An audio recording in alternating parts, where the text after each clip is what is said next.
여러분 안녕하십니까? 울산신문 전우수입니다. 네, 한상건 교수와 함께하는 우리가 몰랐던 울산. 네, 오늘은 사연댐과 방구대 안각화를 둘러보면서 갈수록 훼손되고 있는 방구대 안각화의 보존 방안에 대해서 생각해보는 시간을 갖도록 하겠습니다.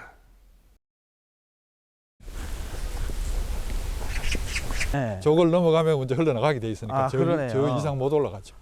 그러네요. 자, 지금 우리가 서 있는 곳이 공업의 원천 사연제. 여기가 이제 사연댐을 이제 준공을 하면서 기념석을 세운 그런 곳인 것 같으네요. 맞습니다. 그 제목이 재밌습니다. 공업의 원천이거든요.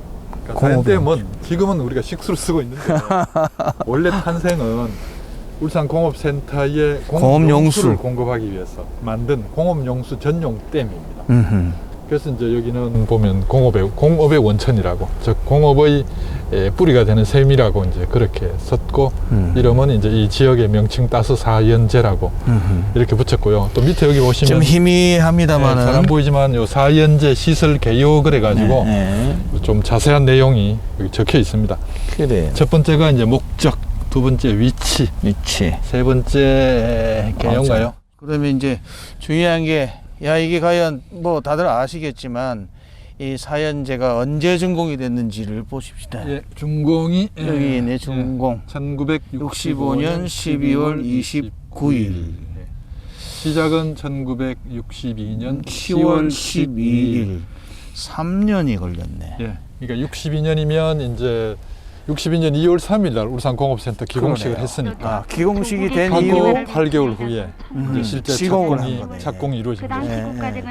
자, 이거 지금 잠깐 준공일을 가만 보니까 우리가 사실은 오늘 이 사연제를 오게 된 게 방구대 안각화라든지 그 암각화, 선전이 각성이라든지를 한번 살펴보기 위해서 온 건데, 이런 얘기가 좀 있지 않습니까? 발견 시점이, 우리 학계에 발견된 시점이 마침 크리스마스 즈음이었다라는데, 이것도 마침 준공일 12월 29일. 이 크리스마스 12월 말이네요. 거의 추운 계절이 딱 그때네요. 있어요. 그래서 안반으로 된 그 산을 깎아서 여수로도 만들고 지금 요 지형이 만들어졌고요. 사실 댐 본체는 이제 뒤쪽으로 있는데, 요 댐 본체가 저쪽에 있는 이유는 이 그 대곡천 하천이 이 위치에서 굉장히 그 360도 방향으로 크게 이렇게 만고 갑니다. 돌아갑니다. 그래서 동네 이름도 곡연이거든요. 구불곡자를 써가지고 그래서 그런 지형이다 보니까 이제 사실 댐 만들기도 좋았고, 또 주변 산지도 안반이기 때문에 이제 댐 구조물을 걸치기 안전한 그런 위치였죠. 지금 우리가 서 있는 뒤로 유니스트 방향으로 360도 가까이 휙 돌아서 이제 하천이 흘러나갑니다. 그리고 이제 말씀하신 대로 보이는 부분은 그 마치 댐처럼 생긴 구조물이 이제 여수로의 벽인데, 그게 이제 24번 국도나 고속도로를 지나가면서 보면 잘 보이고요. 특히 이제 장마철 홍수 때 그러면 이제 원류하는 말 그대로 원류에서 물이 이제 넘어오거든요. 그 광경을 볼 수 있죠. 자, 그러면 지금 댐의 본체 높이하고 이 원류되는 높이가, 지금 원류되는 높이가 좀 낮겠죠? 거의 같을까요? 아니요, 본체가 높아야죠. 그렇죠, 그러니까 당연히. 원류 지점은 조금 제가 기억하기로 60m에 맞춰져 있고, 해발 고도가 본체는 이제 그보다 한 10여 미터 정도 더 높겠죠. 자, 우리 요즘에 사실은 방구대 안각화의 보존에 대한 문제가 제기되면서 늘 갑자기 제기되고 있는 얘기 중에 여수로 얘기가 자주 나옵니다. 나오죠. 여수로 과연 어떻게 해야 되는 것이 맞는지 한번 현장에 한번 가보시죠. 가보시죠. 나온 자재를 쓰니까 공사비 절감되고 공사 기간도 단축되고, 이제 그런 방식으로 이제 값싸게 만든 댐이죠. 근데 그 건조지보도 항상 오랫동안 갔었는데, 그래서 그런지 몰라도 지금 수위가 상당히 낮아져 있고, 이걸 미루어 짐작해 보면 다행히 지금 방구대 안각화는 잠기지 않았을 것이다. 요게 울산시가 이제 2014년 전부터 그 수위 조절이라고 이렇게 표현하는데요. 홍수 때 물이 넘칠 때는 방법이 없어요. 수위 조절 되지 않거든요. 그렇죠. 하루 빼내는 그 취수량이란 게 정해져 있기 때문에, 최대 취수량이. 근데 나머지 시기에는 가능하면 지금 이제 물을 빼놓습니다. 그걸 수위 조절이라고 이제 표현을 하고 있는데, 어쨌든 암각화 때문에 수위를 낮춰놓으려고 애를 씁니다. 들어오는 물보다 빼내는 물을 항상 많게 해가지고 암각화를 지킬 수 있는 수위, 그러니까 50m 이하로 내려가도록 유지를 하고 있죠. 그래서 물이 많이 빠졌습니다. 지금은 거의 48m 정도 되겠네요. 예. 네. 48, 9m. 예. 자, 우리 여수로 쪽으로 한번 가보십시오. 자, 이제 이쪽은 그러니까 결국은 여긴 좀 쌓아놓은 곳이긴 한데. 아니요, 깎아냈습니다. 잘 보시면 저 산, 저 안반이죠. 저 산을 깎아냈어요. 지금 이렇게 연결된 산이거든요. 이 지점도 지금 깎아낸 거예요? 깎아낸 지점이죠. 보시면 저 봉우리가 이렇게 연결되어 있었고요. 이거 깎아낸 돌과 흙으로 저 댐을 만들어도 이렇게 생각하시면 돼요. 그러네. 지금 우리가 서 있는 이 지역의 것을 깎아내서 이 산 깎아내가지고. 저 지금 실제 본체인 그 재질을 이제 그렇습니다. 재료가 된 거네요. 여기 있는 이 돌 있죠. 저 절벽에 저 돌이 이 댐을 만든 재료였다 이렇게 생각하시면 돼요. 그 옛날에 그 할아버지들 여기 서 있는 가쓰고 서 있는 사진이 있거든요. 저도 봤습니다. 이 지점 위에서, 이 언덕 위에서 찍었던 것 같아요. 아마. 저 위에 언덕에 올라섰을 때 이렇게 공사하는 장면들을 골짜기 열린 저쪽에 보면 이제 세연동이라고 마을이 있었거든요. 그 마을이 배경이 보였어요. 그 할아버지들 뒤로. 그게 요 지점이라고 제가 보고 있습니다. 여러 개 평범한 이 공간에 물이 차면 이렇게 넘쳐서 나갑니다. 지금 저 도로가에서 보였을 때 보이는 이제 원류되는 모습을 보일 수 있는 이 공간이. 자, 그러면 이제 요 높이가 60m라는 거죠. 그러네요. 해발. 이제 물이 찰랑찰랑해서 많이 찼을 때 이렇게 자연스럽게 넘쳐서 이제 흘러내리는. 곡선을 그리면서 한번 샥 흘러서 쫙 내려가는 거죠. 저 밑에가 이제 대곡천, 이제 원래 하천이거든요. 저기 가서 물이 떨어지는 거죠. 자, 그럼 이제 요즘 자주 제기되고 있는 문제 있죠. 우리 사연댐 물 수위 조절을 인위적으로 하는 방법도 있지만 수문 자체가 없는 이 댐에 근원적인 대책을 세워보자라고 해서 지금 나오고 있는 얘기가 댐을 없앨 수는 없을 것이고, 그래서 나오는 얘기가 수문을 만들자.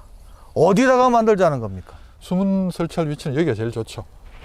보통 우리 왜 콘크리트로 된 댐 보시면 물 흘러나오는 여수로 있는 옆에 수문이 같이 달려 있거든요. 그렇게 보면 기술적으로는 이 위치가 제일 좋고요. 저쪽 본체는 지금 설치할 수가 없습니다. 그렇지. 일단 저기는 흙과 돌을 모아서 만든 곳이기 때문에 자칫 하다가는 저기 수문 설치하다가는 댐이 본체가 붕괴되고요. 또 하나는 더 문제는 이제 아래쪽을 개발해가지고 하천이 말랐기 때문에 못 쓰기 때문에 하상이 사실은 지금 유니스트 예를 들면 캠퍼스 일부가 돼 있거든요.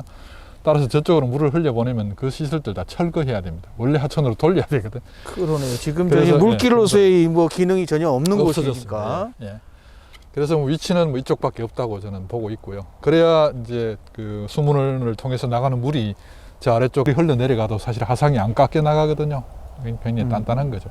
그렇지 않으면 저쪽 그 마을 쪽으로 물이 전부 흘러 넘쳐갈 수도 있는데, 지금 말씀하시듯이 저쪽에 본체 같은 경우는 지금 쌓은 것이기 때문에 뭐 물길을 만든다, 수문을 만든다는 게 상당히 애로사항이 발생할 수밖에 없고, 여기는 비교적 산을 깎아서 만든 곳이기 때문에 암질도 단단하고 비교적 만들기가 간단할 수 있다. 그렇게 저는 봅니다. 그리고 이제 공사할 때도 여수로기 때문에 사실 홍수가 져서 물이 넘쳐나가면 그 여수로 구간을 확보해 놓고 그 옆에서 공사하면 되니까 마지막에 수문을 이제 열어주면 되는 거거든요. 그래서 뭐 저는 전문적인 토목 기술자는 아니지만, 그래서 유일하게 수문을 설치한다면 이 위치밖에 없지 않는가 이렇게 봅니다. 지금 근 20-30년 동안 물 문제 가지고 이제 설왕설래를 하고 있는데, 논쟁이 계속 이어지고 있는데 이렇게 잠깐 뭐 이 토목이나 이런 쪽이 아니다 하더라도 간단하게 해결될 수 있을 것 같은데 왜 이렇게 오래 걸리죠? 물 문제 해결 방법은 아주 쉬울 것 같은데. 이제 가장 큰 문제는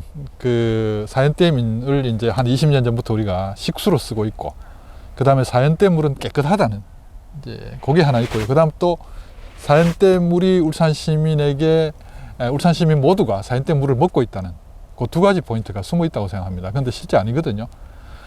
사연댐 물이 이제 완벽하게 깨끗한 물이냐, 낙동강 물보다 에 대해서는 뭐 여러 이설이 있고요.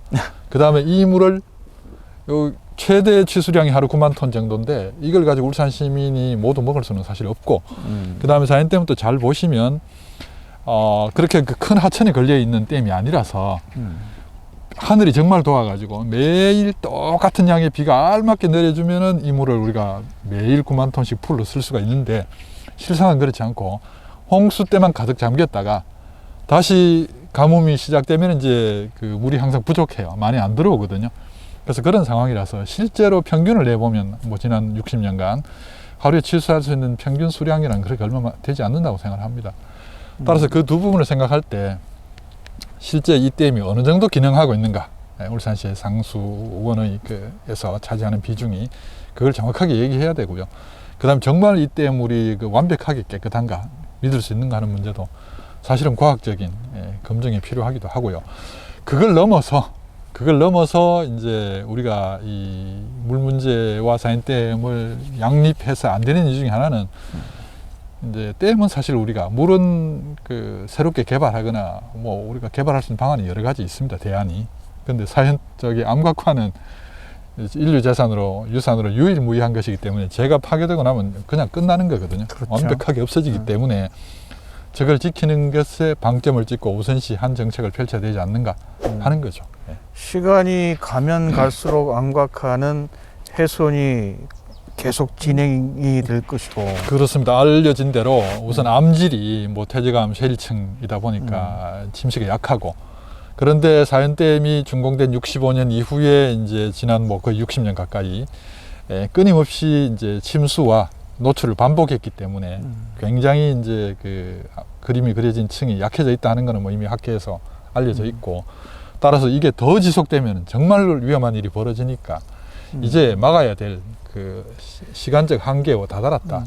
다시 한번 짚어보면요, 사실은 많은 분들이 이 사연댐 물을 울산 시민 전체가 다 먹고 있는 것처럼 알고 있지 않을까. 제가 알기로도 지금 이 다수의 울산 시민의 한 절반 이상이 되는 분들은 지금 해야댐이라든지 다른 댐의 이 물을 이용해서 식수로 이제 먹고 있는데, 지금 이 사연댐이 만약에 식수원이 줄어들게 되면 울산 시민 전체에게 피해를 주는 것 같은 그런 쪽으로 이해가 되고 있는 건 아닐까. 그렇죠. 그리고 이제 갈수기 때는 어쨌든 지금 낙동강물을 먹고 있거든요. 그러니까 회화댐도 울주군을 비롯해서 양산 쪽에서 내려오는 물을 원수로 해서 물을 모으지만 거기도 가뭄이 들 때는 낙동강 물이 바로 들어오게 돼 있고요. 대암댐의 경우도 이제 공업용수 댐이긴 하지만 저기도 사실 낙동강 물을 받아서 공장에 공급할 수 있도록 구조가 그렇게 돼 있고요. 사연댐만 어떤 의미에서는 유일하게 울산 지역에 물만 받아서 이제 공급을 해 왔지만 얘는 이제 전체에서 차지하는 비중이 일단 또 낮아요. 낮고, 앞서도 말씀드렸지만 원래는 공업용수 전용 댐이었다가 이제 생활용수 댐으로 만들어졌고, 또 이 대곡천에는요 또 하나 더 있어요. 이 짧은 유역의 길이의 하천에, 대곡천에 여기 제일 아래쪽에 사연댐이 있고, 조금 더 올라가면 지난 2005년에 준공한 대곡댐이 있어요. 그런데 대곡댐이 이제 당연히 옛날 사연댐에 물을 담던 유역의 절반 이상을 이제 대곡댐이 가져가 버렸어요. 쉽게 말하면 나눈 거죠. 나눴고, 다시 그 대곡댐 상류로 올라가면 또 두섬의 미오리 쪽이죠. 보관저수지라고. 저수지 또 있죠. 대형 농업용 저수지가 또 있어요. 그래서 짧은 대곡천에 댐이 3개나 걸려 있거든요. 그래서 물을 우리가 철두철미하게 받아서 쓰고 있어요. 그래서 그렇게 보면 사실 사연댐 이 하나가 담당하는 것은 벌써 대곡천 안에서도 뭐 3분의 1이다. 단순히 계산해서 그 정도로 지금 이제 역할이 떨어졌죠. 처음에 그래서 지금은 계속 타 인근에 있는 타 지자체와 이 맑은 물 논쟁 때문에 세월만 지금 지나가 버렸는데, 금방 우리 시민사회 단체들이 요즘 많이 얘기하고 있는 것이 이 숨은 설치라든지 빨리 대안을 만들자. 물 문제가 너무 방점이 찍혀서 너무 강조되다 보니까 우리가 지금 놓치고 있는 건 아니냐. 그렇죠. 뭐 이런 얘기들이 많이 하고 있지 않습니까? 맞습니다. 그러니까 사실 더 이상 이제 시간적 여유가 없기 때문에 암각화는 암각화대로 지키고 물을 그렇다고 포기하자는 얘기는 절대 아니거든요. 울산권 내에서 안전한 상수원을 이제 더 개발해야죠. 근데 이제 이 자리를 대체할 수 있는 상수원을 개발하는 쪽으로 우리가 정책을 바꿔가는 게 맞다 하는 생각이 들고요. 또 하나는 엉뚱하게도 이 사연댐이 고리가 돼가지고 전혀 다른 지역에서 다른 문제들이 지금 일어나고 있습니다. 뭐냐 하면 이제 낙동강, 낙동강 이제 그 물을 깨끗하게 해야 된다는 그런 이제 논리로 환경부라든가 이런 쪽에서 접근하고 있는 게 있는데요. 그래서 낙동강물을 우리 그 뭡니까 상수원 취수장 정도 수준으로 아주 초고도 정수 처리하자 뭐 이런 논의부터 시작해서 예산이 많이 드는 일이기도 하고 어쩌면 물과 관련된 그 분들이 자기들의 앞으로의 먹거리를 만들어가는 쪽으로 사연댐을 지금 이용해 먹고 있는 것 같은 지금 논의도 사실 있다고 할 수 있거든요. 그래서 또 하나가 이제 그 다음 하나는 저거죠. 이 지자체 간의 물을 가지고 다투는 이 문제는 사실은 지자체끼리는 해결이 안 됩니다. 원래 물은 원래 국가 관리가 책임이고요. 또 지자체끼리 심지어 구미나 대구는 울산하고 멀리 떨어져 있는데 그쪽에서 어떤 선의를 베풀어서 울산의 물 문제를 해결해 준다. 이건 좀 기대하기 사실 어렵거든요. 그런 부분도 생각해야 돼요.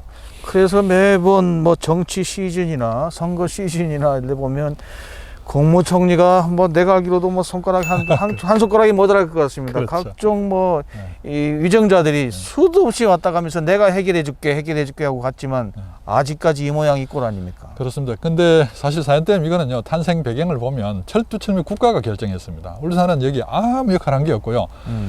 뭐 말씀드렸지만 울산 시민은 이 물을 처음에 한 방울도 울산 시민에게 공급할 계획이 없었습니다. 당연히 공업용수였죠. 실제로 공급하지도 않았고. 그래서 당시 중앙정부가 결정했고 건설부가 만들었고 건설부가 이 모든 걸 그 책임하에 자기들이 만들어 놓고서 이제 와서 이제 지자체에게 책임을 맡기는 듯한 부분도 있거든요. 이 부분에 대해서도 사실은 좀 우리가 정리가 좀 필요하고 그걸 떠나서 이제 이거는 그 우리의 문제이기 때문에 우리 울산의 문제이기 때문에 이제 사실은 이 관할 구역인 관할 지자체인 울산시가 모든 책임을 떠안는 것처럼 덤터기를 지금 쓰고 있는 부분도 없잖아. 그래서 있습니다. 근데 그걸 떠나서 누구도 이제 책임을 못 지기 때문에 결단을 못 내린다고 생각해요. 예, 국무총리도 내가 결정했다라고 할 수는 없는 노릇이라고 보고요. 뭐 문화재청장도 환경부 장관도 다 본인들 책임하에 할 수는 없다고 생각합니다. 결국 이거는 뭐 그보다 더 위선에서 결정하든지 아니면 뭐 우리 울산시에서 과감하게 결정하든지 이제 양당 간의 결단을 내려야 될 시기가 거의 가까이 왔다 이렇게 보죠. 자, 결국은 물과 씨름을 하고 있는 상황에선 이 댐이 뭐 해법이다, 그죠? 이 댐을 통해서 해법을 찾는 게 가장 1순위일 것 같은데. 저보고 저기 해결하라 그러면 좀 과격한 발언일지 몰라도 하나는 댐을 완전 철거하는 방법입니다. 없애버려요? 예, 대곡천을 원래의 모습으로 바꿔주는 것. 저는 이렇게 생각합니다. 이 댐으로 해서 우리가 얻을 수 있는 편익하고 이 댐이 없어져서 얻을 수 있는 편익하고 지금 시점에서 봤을 때 어느 것이 더 큰가를 냉정하게 우리가 판단해 보면 우리 울산 시민, 울산시가 얻을 수 있는 편익은 댐이 없어지는 게 더 훨씬 크지 않을까라고 생각을 합니다. 그래서 과감하게 좀 과격한 발언으로 들릴지 몰라도 댐을 철거해야 된다는 생각을 하고 있고요. 그다음 또 하나의 대안이 이제 우리가 흔히 말하는 그 댐을 좀 남기고 수문을 설치하자인데 그렇게 하면 사실은 댐 기능은 거의 없어지거든요. 그러니까 수문 설치에 반대하시는 분들의 논리가 바로 그겁니다. 수문 설치하면 실제 여기서 취수해서 쓸 수 있는 물이 별로 없다. 그래서 있으나 마나다 라는 논리로 반대하기 때문에 결국 같은 논리로 결론이 귀결이 되기도 하거든요. 그런데 댐을 일부 남기는 거는 저는 또 다른 측면, 즉 관광 측면이나 이 대곡천 유산을 활용하는 데 오히려 좀 도움이 되지 않을까 생각도 합니다. 우리 생각에 따라서는요, 지금 이 사연댐 본체나 취수탑이나 이 여수로나 이런 것들도 근대 문화유산이 될 수 있거든요. 그렇죠. 예, 그래서 이왕 우리 국가적 필요에 의해서 만들었기 때문에 이걸 흔적도 없이 없애버리는 건 저는 그 점에서 또 오히려 반대입니다. 그래서 이런 유산도 우리 시대 유산이니까 중요한 유산이니까 얘를 활용하면서 오히려 대곡천을 우리 울산시 시민에게 이득이 되는 방향으로 우리가 활용하면 좋지 않을까 하는 점이죠. 그래서 사실 골짜기에 뭐 어느 정도 물이 좀 있어주면 풍경도 좋고 뭐 관광객에게도 힐링이 되거든요. 저는 말씀하시는 동안 이런 생각을 해봤습니다. 물이 빠지면 아예 교수님처럼 아예 없애버리면 또 다른 안곽화가 발견되지 않을까. 뭐 이런 얘기들이 사실 많이 있었지 않습니까? 어딘가에 있을 것이다. 근데 지금 물속을 헤집고 갈 수도 없는 상황에서 그런 일이 만약에 현실화된다면 지금 방구대 안곽화보다 더 이상의 또 우리 저 문화유산들이 발견될지도 또 모르는 일이죠. 그런 기대도 해보게 됩니다. 그리고 이제 워낙 이 골짜기가 이제 살리자는 이유 중에 하나는 너무 경치가 좋아요. 그리고 댐 덕분에 사실 이 주변이 이제 이 수자원 보호구역이 되다 보니 환경이 보존이 또 됐거든요. 지난 60년간 개발이 되지 않고. 예. 울산시 전체에서 봤을 때 가운데 있음에도 불구하고 따라서 이 자연 환경을 그대로 잘 보존해 갈 수 있는 방안을 찾아보면 울산에게 던져주는 크다는 선물이 되지 않을까 생각을 하는 거죠. 그리고 워낙 경치가 좋기 때문에 신라시대 왕들이 여기 소풍을 왔거든요. 그런 골짜기가 바로 여기거든요. 서풍을 왔어요. 예, 그리고 예. 실제로는 뭐 여기 언양이나 범석권 이제 사람들도 댐 만들기 전에는 예. 여기 다 소풍지였고 아주 예. 경치 좋은 골짜기. 자, 그러면 우리 신라의 왕 그다음에 하랑들이 서풍을 하고 수련을 했던 그 장소를 한번 떠나보실까요? 가보시죠. 예.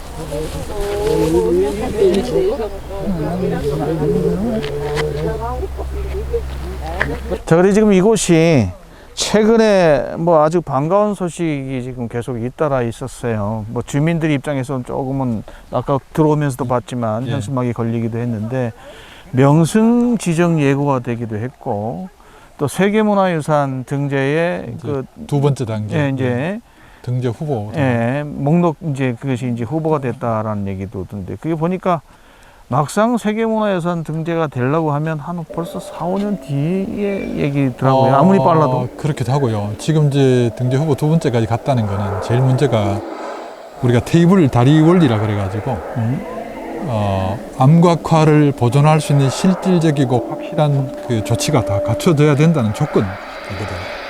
그 중에 이제 결국 물이 있어요. 그러니까 이 문제 해결하지 않으면 세계유산 이제 등재는 안 되는 거죠. 즉 다 괜찮은데 뭐 다 나쁘지 않은데 이제 홍수 때만 되면 잠기는 이 문제는 지금 원천적으로 해결이 안 돼 있기 때문에 그 조건이 클리어되지 않으면 결국 등재가 안 된다는 그 말과 같은 말이거든요. 그게 문제예요. 그러면 포인트. 오히려 네. 등재 절차를 밟는 과정에서 어느 단계까지는 올라가 있지만 다음으로 불과- 가기 위해서는 불과 다음 단계를 가기 위해서는 그 안에 동안 해결이 되지 않는다라고 하면 못 가는 거죠. 더 어려워지는 문제가 생기는 거예요. 맞습니다. 다시 또 후퇴해서 또 시작해야 되는 이런 문제가 있죠. 그 사이 암각화는 또 더 훼손되고. 그래서 지금 이제 거의 우리가 왜 그 한계까지 왔다. 이 암각화 문제를 해결할 수 있는 마지막 단계까지 지금 와 있다. 이걸 넘어가느냐 마느냐 이제 선택의 기로에 있다는 거죠. 어떻게 해야 될 것 같습니까? 아까도 지금 사연 때면서 이제- 얘기를 했습니다만 이제 선택기는 없다고 생각해요. 제가 보건대는 뭐 저 개인 의견이기도 하지만 이제는 그 사연댐 해체를 해서 암각화를 지키는 쪽으로 가는 것밖에는 나갈 길이 없다라고 생각해야 되는 거죠. 이제 명승도 이제 지정 고시가 돼가지고 이제 곧 결정이 될 거고요. 그 다음에 저기 세계유산 쪽으로 지금 가야 되는데 그렇다면 이제 뭐 여기서 우리가 그 뒤로 돌아가면 이제 안 되는 거죠. 이제 뒤로 돌아갈 수 없는 데까지 왔다라고 우리가 모두 같이 생각을 해야 될 것 같아요. 자, 이제 우리의 바람이 곧 이제 현실화 되기를 바래 보죠. 예, 기대해 보죠. 울산에는 울산신문입니다.